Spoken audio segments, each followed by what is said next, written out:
Hi, my name is Rachel Velasco, and today I'll be telling you about my first trip to the Congregational Church in Evanston, where I learned about a different type of Christianity.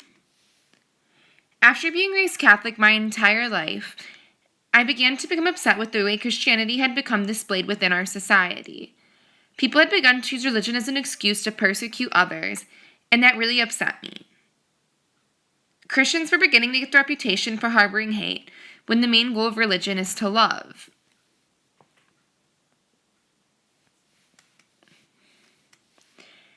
After the presidential election, many controversial topics were brought back into the limelight. Many people decided their stance on issues within society was based off religion, which is completely normal. People act based off religious beliefs all the time, every day. Political and religious issues began to come into controversial conversations with friends, where I quickly realized that most of my friends did not go to church because of religious beliefs due to politics. This really upset me because my Catholic church had always loved everyone.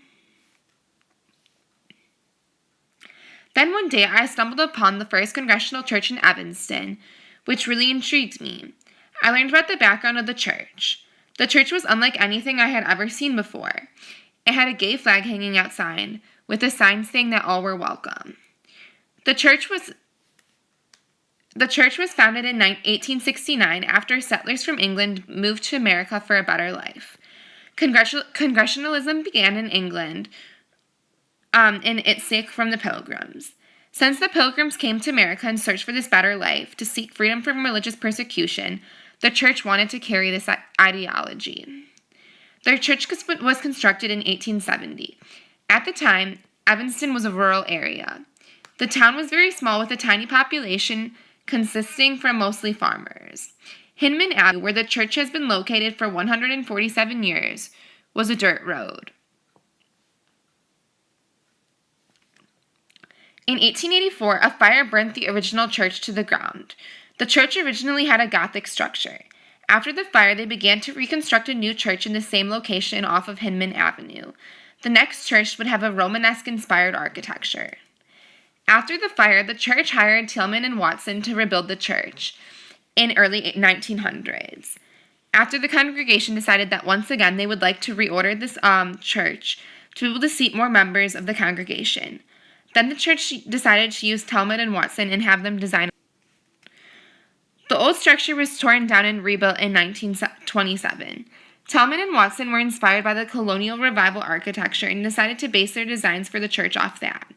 They also decided to design a church house down the block, in which to provide housing for the minister. Congregational churches are very accepting. According to the church website, Congregationalism has three main values: freedom, faith, and fellowship. The church also states we welcome people of all ages, disabilities, races, and sexual origins.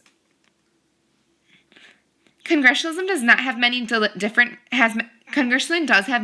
religious beliefs in comparison to different forms of Christianity. For example, the main belief behind Congregationalism is the fact that God is the head of the church and all parishioners are priests.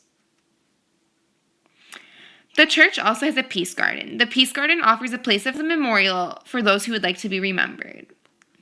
The First Congregational Church of Evanston has Mass every Sunday at 10 a.m. It is led by Senior Minister Rosewald. The church does not require membership and opens the doors to everyone, including people of other religions. The church offers Christian education and has many opportunities for parishioners to volunteer. The church allows people to get involved by serving as acolytes, ushers, and more. They also have Sunday school and confirmation class. The church also gives back to the community of Evanston. The church is used as a warming center for the homeless during the winter, where they also prepare meals. In addition, volunteers offer tutoring services for kids in the neighborhood and bring meals to the homebound and many other religious organizations. Evanston, a college town and home of Northwestern University, is known for being home to some of the most beautiful churches around. Due to the beauty of these churches, many weddings are held. These ceremonies are an important symbol of love. It is very common for Northwestern students to get married at this church after finding love at university. This church also attracts lots of young people. Since it is practically on Northwestern's campus, many attend religious meetings attend here due to its convenient location. The main reason this church caught my attention was that I passed it with a gay friend. Being a member of the LGBTQ community